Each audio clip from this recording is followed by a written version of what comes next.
Good afternoon, everybody. Welcome to the Nick and Nick podcast. Today we have James Duran with us. James is a great friend of mine. James also owns Creative Element as well as Amora Productions. And is there something else you do? Strategic Omaha. And Strategic Omaha. Two of three, which we're a part of currently, and we can get into that. But first, I'd just like to go ahead and introduce yourself, James. Yeah, James Duran. Been in Omaha now since I think we're 18 years now in Omaha. So it is home. First home was Oklahoma. He's a diehard Oklahoma State fan. We all feel sorry for him. Anytime we go golf, they ask if I lost a bet with my bag. But my wife did get me a new bag for Father's Day. So. Oh yeah. Yeah. So. And it's not It's not Oklahoma State. Oh, I still have my head covers, and so you can tell, but it's no longer orange. Oh man, I don't know. That adds character to the game. Yeah. James has been a dear friend of ours, personally and professionally, and a couple of things that I wanted to ask James specifically was he's got a really sharp business mind, and one of the things I was curious about is, has your experience in business, did that come from education? Did that come from out in the field? Where did you garner all your experience and what you're translating and bringing value to not just your companies, but also companies like Royalty Roofing and other companies as well? Well, I ultimately call it my real world MBA. Okay. And that's not to slide people that have MBA after their name. It's years and years of being in business and working in businesses and taking the good and the bad and the ugly from those experiences and putting those to use. So, like I said, being in Oklahoma, I met my wife at Radio Shack. Remember those stores? I was a manager at O'Reilly Auto Parts, and so straight out of school. Brief history is I was emancipated at 16. Okay. And so I was had no parents living, was on my own, and statistically, I shouldn't have made it. I shouldn't have graduated from high school. I shouldn't have done any of that, right? So, but it was the first in my family to graduate from high school, but I didn't really have a great opportunity to go to college. And I went for a semester and left because of a girl. Is that Wendy? It was not Wendy. Okay. She knows that. But so I had to work. Starting full-time, I was working full-time and going to school, even in high school. And so work ethic just became a big thing for me, and working, because one, I had no fallback. I had no family to support me or fall back to. And so I had to do it. It wasn't really a choice at that. And so I became one of the youngest store managers in AutoZone and then O'Reilly's. I remember back at AutoZone, I was the commercial manager. And I've always been a car guy, and I love cars. But they probably started because of that and in that retail world. But I wasn't old enough to even be licensed to drive the trucks to deliver parts. But I was. Good thing you're in Oklahoma. Right. But I led the team. And so it was I was always the youngest guy going into things. And so went to Radio Shack, and I would say that's where things really started to get honed. The neat thing about those at that time is that every store ran on its own P&L. And so I learned how to read a P&L in retail like that. I had a store. I became kind of like an area lead there. And then the district for Nebraska came open, and there were 20 plus stores here from North Platte to Council Bluffs. And so I was 27 years old and was given control of 20 locations here. And so we moved the family up to to Omaha. I came in August of '07, and if you remember, In that period of time, James, from when you started to getting that opportunity to lead and have ownership of 20 locations, what transpired, for your growth? How did you obtain the knowledge, the skill set, the development needed? I would say, for a company that doesn't exist anymore, because they couldn't shift and migrate in technology, really, their management structure and how they develop their people, every single person up until that point was homegrown. The CEO worked his way up. That's fantastic. The operations people worked their way up. And so everybody knew the business. And so they brought people up in that same way and taught them how to read P&Ls, how to manage people, how to do performance management, how to order things based on cost of goods, and everything that you would go to school for business. Sure. You got real world in those environments. And so meetings, got to go to Dallas, Fort Worth on a regular basis and learn from the higher ups and learn how to do that. And that's where I learned two very, very important things. One of them is always be aware of the shadow that you cast. Okay. And that means no matter where you are, no matter what you do, you know what the impact that you have on the people that you interact with. Absolutely. And so that was a big one. But then the other is that you will be ready when your peers say you're ready, not when you think you're ready. And so in that time, there were districts that came available in the country. One was Omaha, Nebraska. One was Phoenix, Arizona. And there was one in Dallas, Fort Worth. And my wife says, I'm never moving to Phoenix and I'm never moving to Dallas. So I guess it's Omaha. Oh my. Okay. So that's what landed us here. And so it was a struggle. We had 2 young kids at that time. And at that point, I had 27 stores spread out across from Council Bluffs all the way to North Platte, and a lot of miles, a lot of hours. Yeah. But the thing that I feel like I've learned, and I told Wendy this a few months ago, I said, the crazy thing is that back then, 100-hour weeks weren't uncommon, right? Mm-hmm. 60, 70, 80-hour weeks were the norm. But there were some weeks that you would go 100 hours. And I feel like I could do that job now in 15 hours a week. Yeah. Through the experience and the knowledge and the discipline and the habits that you have currently. Yeah. And it's sad to think that. It's like, man, always you get the question of, if you could go back with what you know now, what would you do different?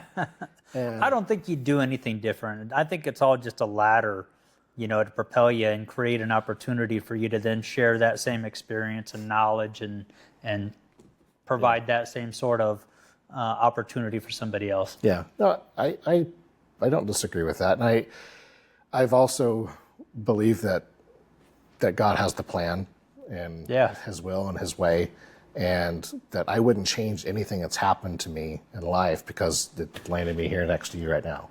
It's like Dr. Nick. He always calls things like that a setup for the next thing. A setback is just the next thing for the setup for the next big thing to happen in your life. So I am grateful that you've overcome those obstacles, and with that, that's probably what's ignited our friendship and really helped us be partners in growing, our individual businesses. And you've been a big part of Royalty, and part of that is when you started KE, I think you had such a great vision and distinguished character about how you were going to build your company and how that was going to look, even through the challenges. When I thought there were some challenges about how are we going to, attack growth, and I thought, maybe we need to look at other firms or look at other opportunities. I was watching you, realizing James is going out of his way to search for the answers, bring solutions, and you are going through courses, and you were bringing more value and value that we were going to need in 6 months or a year, and not just for the right now. And so shortly after, going through some challenges, I thought, man, I wouldn't want to be a part of anybody else. I appreciate and I wouldn't want to have anybody else take marketing on for us. And so your character is just top notch, and the value that you guys have added, and I'm sure it's not just for us. I'm sure there's other organizations out there that have seen the value that you guys have, and that same leadership that you brought to Radio Shack is now at, your other companies. And so and so the transition there was in 2010. I started my consulting company, and started doing fraction. At that time, it was before fractional was really a term, but doing fractional COO, CFO type work, because I knew it. I knew the work, and did it for a lot of people. And so Radio Shack was kind of interesting because it was like all of them were individual small businesses. And so I was essentially a small business consultant. Yeah, because each location had its own P&L, right? Yeah. So I kind of took that and was like, why am I doing this for somebody else? So I actually went over and became the COO of a medical staffing company, helped them get profitable, and then they sold in March of 2010, started my consulting company then, and kept going. And then the opportunity for creative element came about in September of 2012, and we got it and lit a fire under it, and now we're, coming up on 13 years. Gosh, congratulations. That's awesome. On that company. And then, so you've been with us, so then that means we've been with you for 13 years. At least 12, probably. I was going through it, and I was thinking it was 11 or 12. Yeah, I would say it'd probably, have to be around 12. The thing is that we have about eight of our 70 active clients have been with us over 10 years. Yeah, that doesn't surprise me one bit. And it's just, it's been a ride. And we're talking 2012 to 2025. The world's changed a lot in marketing and digital and things like that. And so we're kind of in the midst of kind of I won't say a rebirth, but a what's next type thing in marketing. And over the last 2 years, we've really grown doing fractional CMO and Chief Marketing Officer work. And we do that for 15 brands now, not just in the Omaha market, but across the Midwest, that we're leading strategy there. And which obviously is good. That helps a lot from coming from that background of strategy and business, but doing that from the marketing perspective now, and then doing full service marketing. So we've always been known as a digital agency, and now we're really trying to be known as a full service agency. You guys have built a team. The team that you have around you are most of those individuals, have they came from the background of marketing, or has that been something where you guys have brought them in and then grown them into the roles that they're at currently? That's a great question. It's been interesting. Most of them, I'd say half of the team has a degree or something in something marketing related. Okay. But then I've got like my number 2 person has a degree in kinesiology, right? So it's like, where does that come from? Yeah. You can't teach desire and you can't teach will. No. So it's interesting. But the thing that I'm most proud of inside of KE is, if you go back to read like Jim Collins's book and you read EOS stuff, is right person, right seat. Yeah. Right? And yeah, so we talk about that. we want everybody, I think, on KE is the right person. But sometimes there's seasons of life where it may be a different seat. Sure. And so we've had 3 or 4 people over the years that have changed roles inside the company because they needed that. And so even though maybe they wrote and they were a copywriter for 3 years, they're like, you know what? I really want to just like help on the admin side. It's like, all right, so we shuffled things around and were able to get them into that role. Who's been with you the longest? Courtney? Well, it's continuously Courtney. Okay. Overall, I believe Tasha. Okay. Well, Tasha and Courtney were both there when I first came down to the KE office downtown. In the old brick building, which was a really cool building. Yeah. That was a really neat office space. Yeah, so Tasha, who now lives in Pensacola, Florida, with her husband. And Poor Tasha. yeah. Well, she said it was winter here. I think it was wind chill negative 35. She was like, and that's why I don't live in Nebraska. Yeah. But she actually started working for KE when she was, I think, 17. Nice. And she went to school for design down at Pensacola, met her husband, moved to Tennessee, and then moved back to Pensacola and set down roots there, bought a house. But originally from here, grew up here. But I've known her since she was probably 10 or 11 years old. And now she's 27. She's got kids yet? Yeah. She's Oh got man, one, so that's such a blessing to have family around you and be a part of other people growing a family like that. I tell my people that the thing that, and I know that you're very similar to this, like watching your employees grow in life Yeah. and have, meet their spouse, have kids, buy their first house, like all that stuff. Like people that I'm going to say work a job, I don't know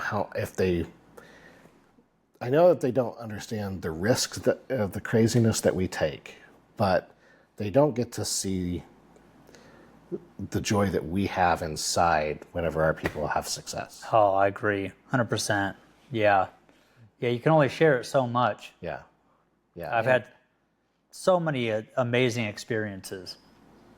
Yeah. And I'm trying not like, because I think back and I've got employees that aren't at KE anymore that I still stay in touch with. That have grown and they have something great that's happened in their life and they actually send me a text message and be like, hey, I love it. Gift giving and things like that is my love language, and I love to do stuff. And so I did something for an employee, a pretty big thing. And Recently? this was 5-6 years ago. Okay. It was right. It was 2021, and this guy, he moved here from Florida.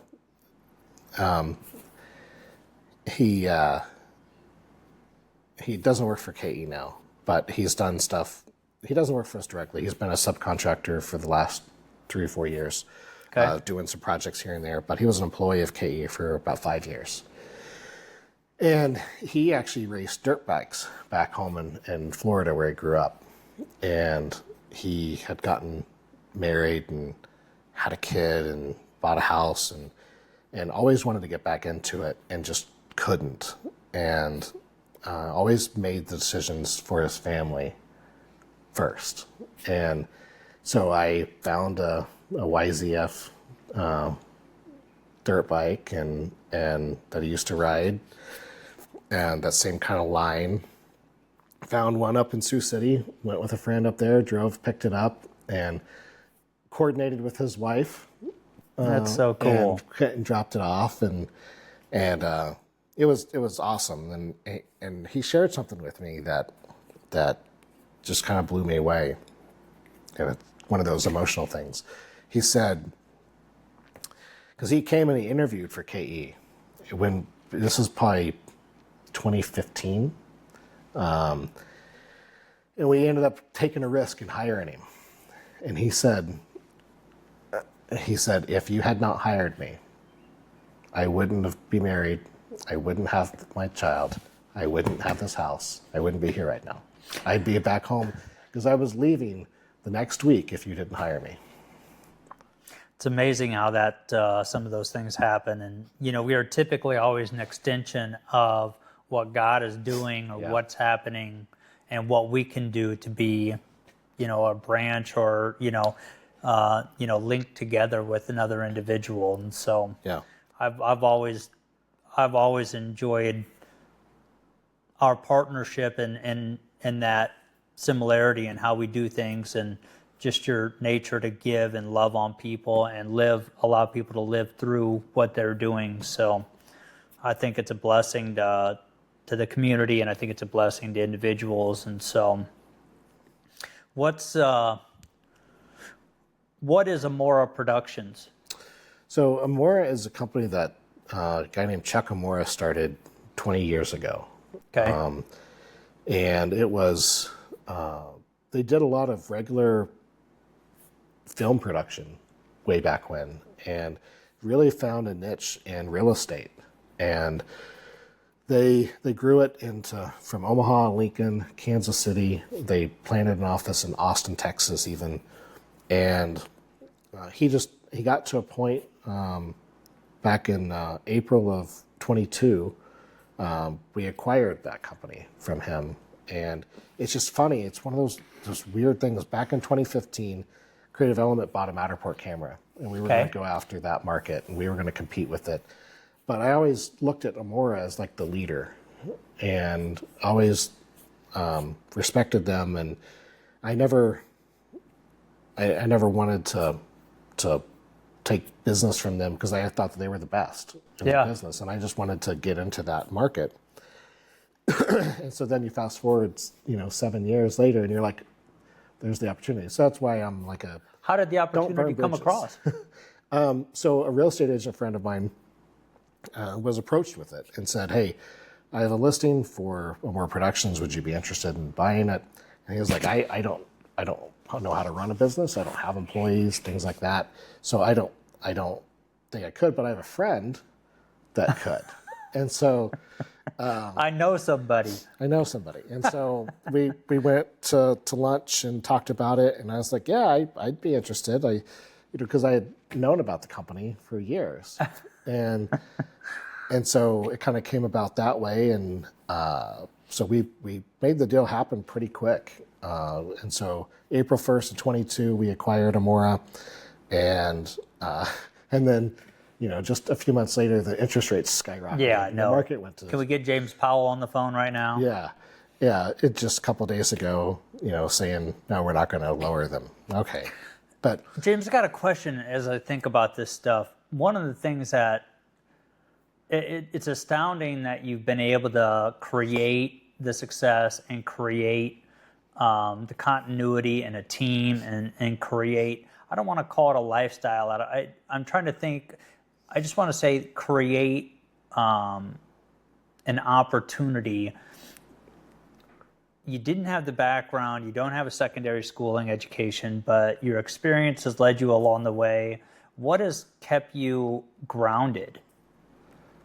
Probably Wendy. Probably. But it's because of our faith. Okay. I often say I don't check my faith at the door. And there's, major decisions get prayed about. Things aren't just gone in willy-nilly, if you will. And that's it. I was the first to graduate from high school, the first to own a house in my family. I grew up with a mentally ill mom, Section 8 housing. Didn't know what I didn't know really. Yeah. And just grew, but I did get the benefit that I'm not a first generation Christian. Okay. And so faith has always been a part of my life. And somebody else brought that into your life. Yeah. So it's just over time, just like anything else, when you learn to trust and you can let go a little bit more. I think that's exactly it. You don't The more you can let go and learn to trust and have faith, even in the short term, because the short term, it may look bad. Yeah. It may look really bad. Yeah, and you asked my employees who's been around for a long time, like, and if we have something that's gone wrong, if we've lost a big account, or somebody has left the company, or they've had issues, we've had to terminate somebody. It's always take the short-term pain, always, because there's probably something better on the horizon. I agree.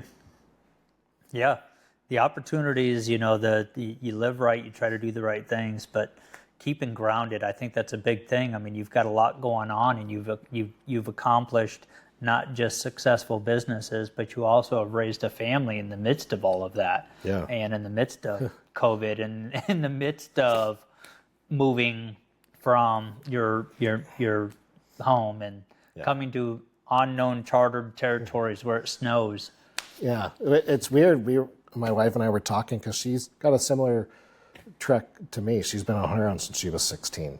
Okay. And, so the house we live in now is the longest either of us have ever lived in one place. Wow. And so we bought this property in 2014. Yeah, you guys have had it for a while. And so it's the longest either of us have ever lived in one place. And it's kind of shocking, the things that have happened, and kids being raised there, and now having 2 adult kids, 4 grandkids.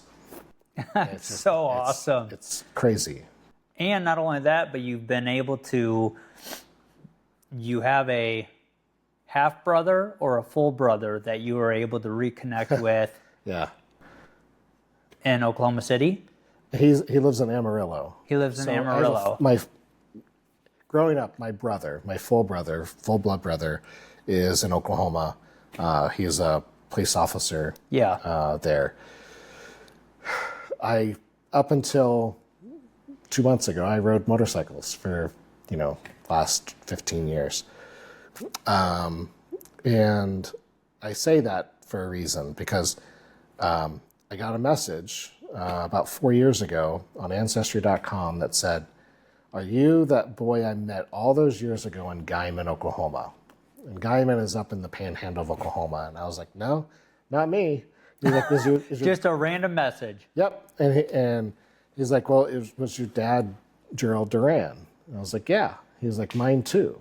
And I look at the name, and it's Jimmy Shirley. And I'm like, Jimmy Shirley? Why is his last name Shirley? So come to find out, so my mom was my dad's third wife. My dad was 11 years older than my mom. And so the boy he met was our other half-brother, who was also a Gerald Jr.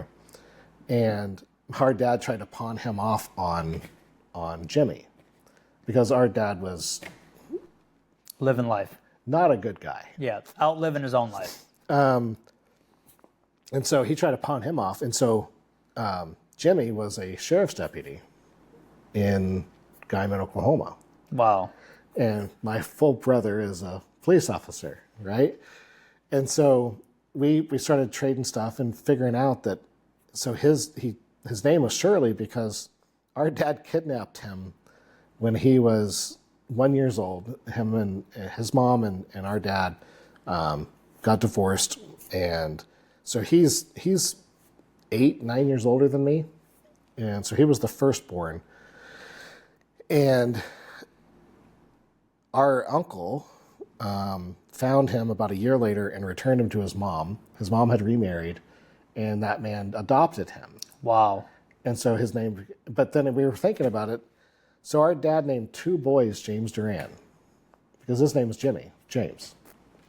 And so it was just kind of funny, but we found out that he also rides Harley-Davidson motorcycles. And so we actually, for 3 years, on Memorial Day weekends, we actually met up twice in Oklahoma, once in Arkansas, and rode for 4 days, and with a group of friends and stuff. But that's how we first met. Was I rode down to Oklahoma City and met him in Oklahoma City with my full brother, that's a police officer. We all met physically for the first time there 4 years ago. That's cool. I mean, that's a pretty cool story. Yeah. One thing that I always think about when I think about the trials of life. And Ancestry listed us as first cousins. Oh, wow. because we both have one parent. And Yeah. so that's how we figured it out from there. So That's awesome. I mean, it's really cool that he was able to reconnect with you, and you guys now have an established relationship. I gotta get a drink of water here. You guys do have an established relationship now. Yeah. We He's been up here, right? Or he has not come here. Okay. But the last couple times I've gone down to Oklahoma, he's come over because Amarillo is just a few hour drive from Oklahoma City. Got it. So he's able to come over and I've seen some photos. So and the thing is that it's uncanny resemblance. there's no denying it. No. You guys both got your dad's side. Yes. Yeah. All of the Duran boys are big boys. Yeah. Well, you were a bodybuilder, right? I did powerlift. You did powerlifting Yeah. in high school, Yeah, high school and then just before, even outside of that. Probably about a year before meeting Wendy, and then just stopped. But my brother is he's done 2 bodybuilding shows and is now training for like Highland Games, like strongman competitions. Oh, nice. So, In all of your experience, James, I'm sure you've got a lot of individual knowledge, but what's something you would share with a community of people? What are some of the things, what are the takeaways in your experience and the things that you've overcome, the obstacles you've faced? What are some key things that you go into, we'll call it battle rhythm or just life with? What are some key things that you take and do every day, or reminders or things that you hold near and dear to you that you would be insightful or offer value? well, for a lot of years I taught a men's class at church. Which you attend a church in Plattsmouth, which is called First Baptist. First Baptist Church of Plattsmouth. Yep. And because just like here, it just seems like there's a lot of Catholic or Lutheran or Methodist type churches here. In Oklahoma, everything's Baptist, right? So it's Southern. the church. Yeah. But we're not SBC. We're not a Southern Baptist church. But yeah, there's a Baptist church in every corner in Oklahoma. So the church we go to feels the most like home. But I've started teaching a class to 11th and 12th graders called Equipped, and essentially become equipped for life. Sure. And so the first one I actually had my first lesson this last Sunday, and it was on identity. Okay. And knowing who you are, and before you go out into the world and the world tries to tell you who you should be. Yeah. So step one, know who you are. Know who you are. You have to. And so those titles and those labels that you put on yourself or other people put on you, are they temporary? Yeah. And so at the end of the day, the big message is, at the end of the day, who are you? And my goal, my hope was that you would say that I'm a child of God, I'm saved, I'm a believer. But it has to be personal, right? In that identity. Yeah. And so I shared. Faith is definitely a personal walk. I shared with them my life verse, if you will, and that's Nahum 1:7. Okay. And Nahum 1:7 says, "The Lord is good, a stronghold in the day of trouble, and He knows them that trust in Him." And that, to me, that makes it personal. Yeah. It also means that I can rely on Him. And so I think that It comes back to that. It comes back to that experience in life, and you've been tested, and you've allowed God to work, and in doing so, you can now reassure not just yourself but others around you it's going to be okay. But I think that same message transcends into business and who you surround yourself with. I mean, in reading different books and stuff, you talk about like your sphere of 5, the 5 people you spend the most time with is who you're more like. The businesses that you build and the teams that you build, and we've been talking a lot about leadership teams recently, and I think that's the same kind of thing in that verse is that the Lord is good a stronghold in the day of trouble, and he knows them that trust in him. As a leader, does your team trust you? Yeah.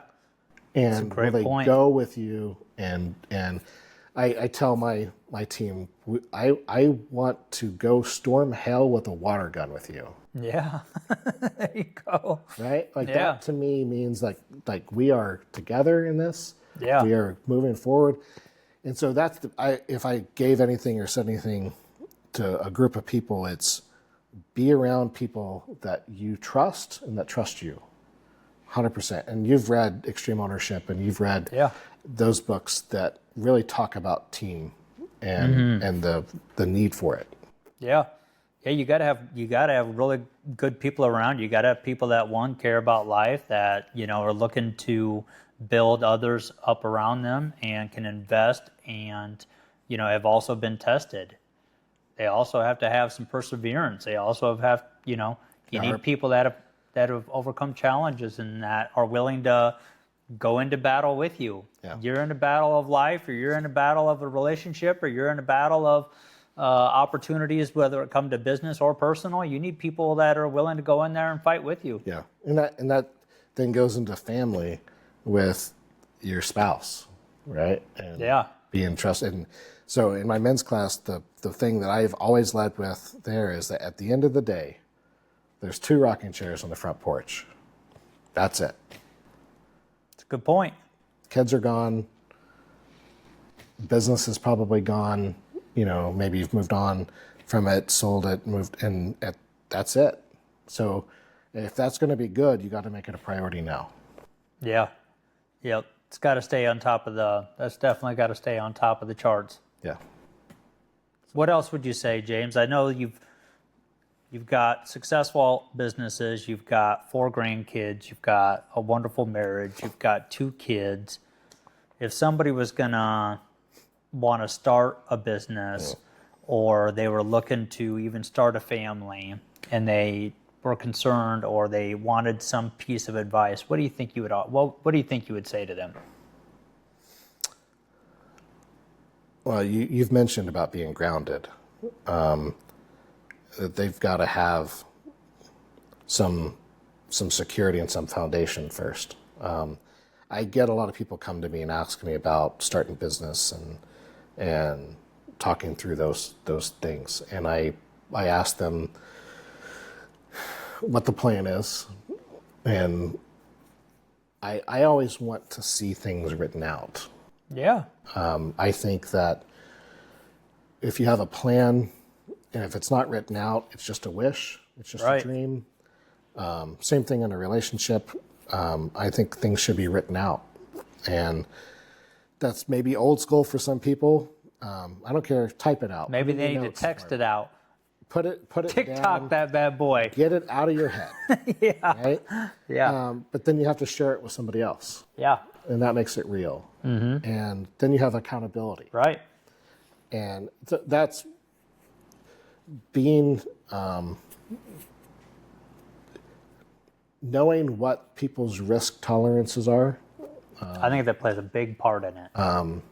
And then how much risk can they afford to take Yeah. Before it hurts. Sure.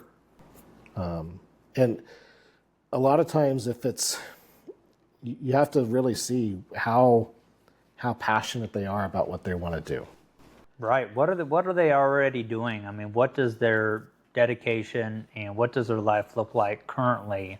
And does it match to what their expectation or what they'd be willing to go through in order to achieve the dream that they, have? Yeah. And always being aware of the shadow they cast. Absolutely. Of, somebody that's single, that has no spouse or fiance or kid. It's a little bit different story. Yeah, totally. Like you can live on an air mattress with a mini fridge. Yeah, right. And like you can live ways that you won't live with a family. Absolutely. Or even if you have one employee. Yeah. You now have somebody else that's relying on you. You've got a supporting cast that you have to, Yeah. you're making decisions for more than just yourself. Yeah. You can no longer be selfish. It now becomes all about somebody else. Just like having a kid. The moment you have kids, you got to decide that it's no longer about you. Yeah. It's now about what are you trying to leave and what type of legacy do you want to have. So, And I think that having kids helps you with employees, and having employees helps you with kids. yeah, I think both. I'm really learning some balance now, after 16 years of being in business. Leadership has been one of the biggest things, but also building the team around me has been critical, and you've been a big part of that and going through, not only just, fractional work, but, personal relationship and knowing, kind of the struggles that we've gone through and growing, royalty to where it's at today. But one of my favorite players, and I like to do things with sports, but one of my favorite players of all time is Kobe Bryant. Mm-hmm. And I love everything about Kobe Bryant. His work ethic was second to none. His dedication to his craft was literally second to none. Not even MJ could compare to his dedication to his craft. Yeah. MJ just had superior talent in every which way that there was, but Kobe dedicated his life to his craft. Right. Much like an individual that's trying to garner success in a business or garner success even in their family life. You have to have a dedication to it.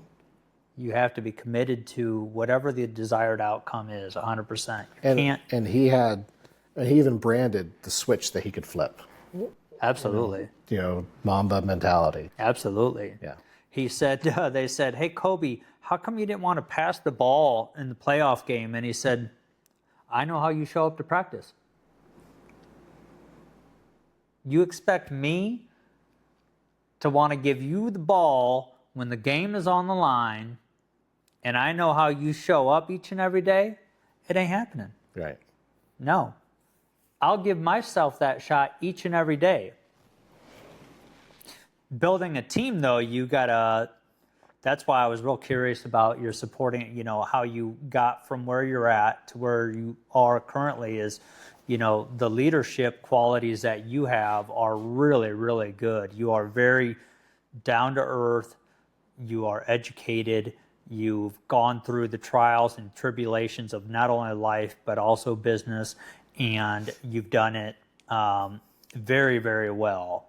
And you've equipped several people in not just your personal organizations, but when you talk about fractional, CMO and CFO and things like that, you're equipping the people around you in other organizations. We're going through traction and EOS with you right now, and even in doing so, you are very calm and business minded, and that is probably translated very well to the business side.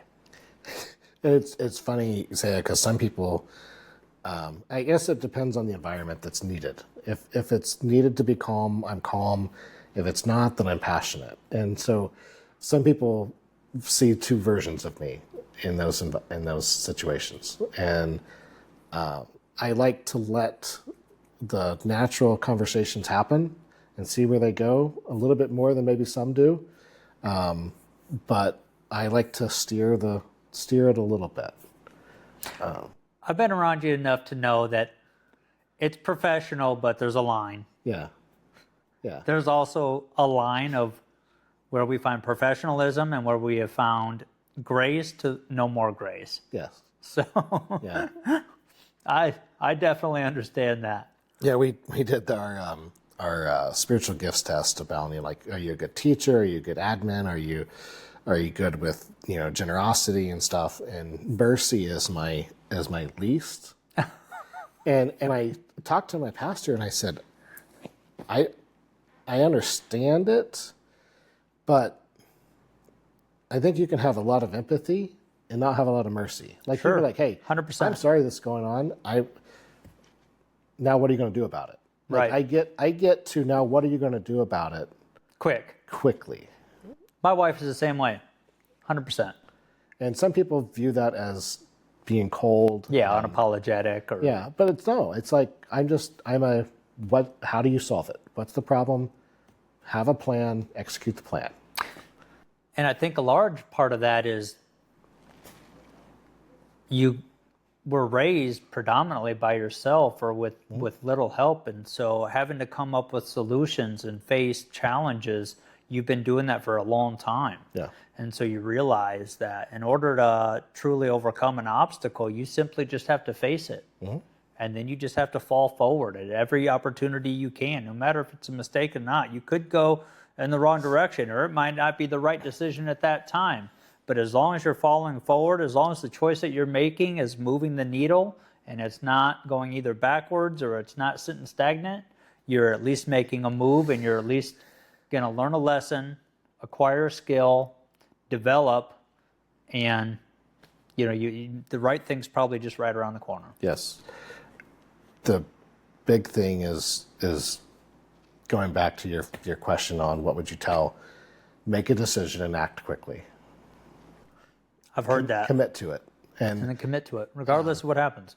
And the aspect of trials and tribulations that will come, like nothing's going to be simple forever, is how do you react to it? And so my game plan is have a plan for what's going to happen, what could happen. And then when you get to that point, you don't need to freak out because you have a plan. Just execute the plan. We're either planning to fail or we're planning to succeed. Yeah.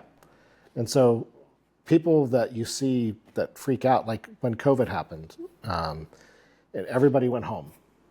Yeah. Right? We had employees, all of them were in Omaha at that point, and then everybody went home. And everybody stayed home for quite a while. And that changed. Was not my friend for 4 years at all. No. And so it's like we quickly needed to come up with a plan on how to make that work. And it's just about make a decision quickly, move on. I mean, there's a reason why they do stories on buffaloes, right? A buffalo is the only creature that when a storm is coming, they go it heads towards it. Right to it, because they know the fastest way through it is through the storm. Through it. So I love that.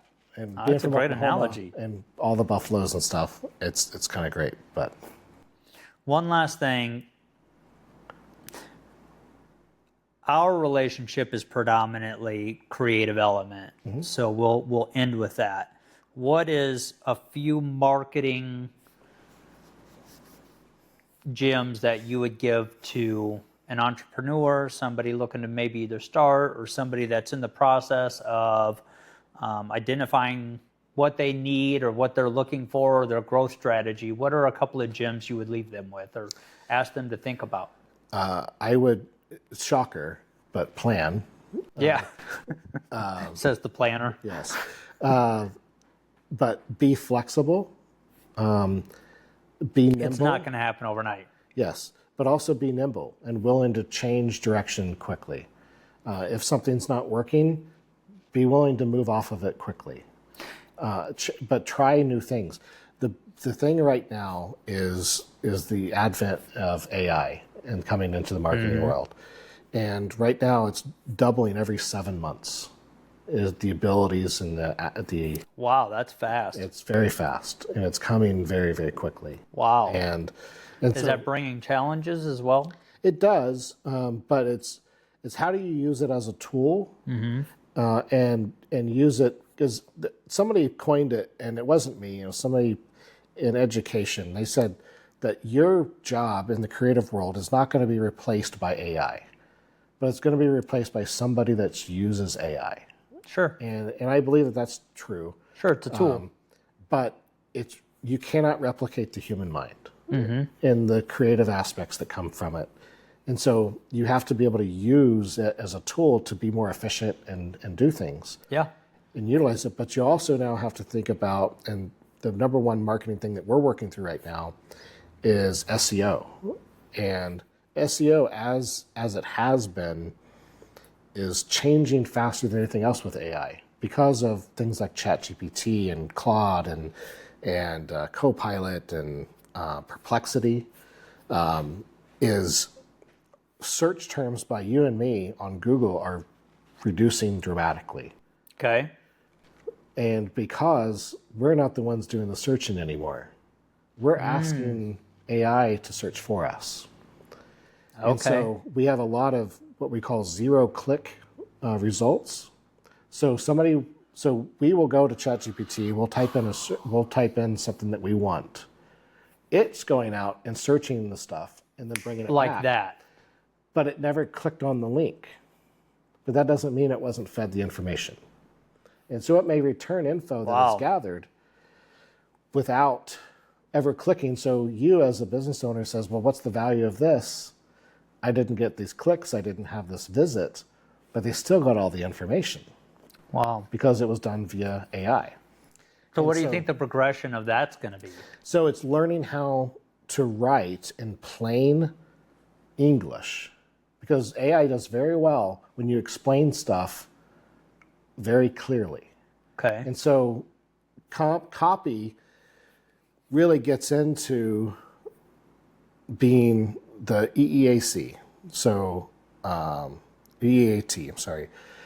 So experienced, expert, being an authority, and then building trust. Okay. EEAT. EEAT. So if you write and create copy and content that can fit one of those four things, then it's going to be easier to be findable in AI and search in general. That's like the nugget for right now, for sure, going on. EEAT. Yes. Okay. Experience, expertise, or experience, and then authority, building authority, and then building trust. Wow. Well, James, thanks for being on the show with us today. We're going to allow you to snip this a little bit and play with it, but we greatly appreciate your time. Thank you for your friendship. Have a wonderful night on the golf course, and get a couple pars, maybe a birdie in there. Yeah. Thank you again. Thanks.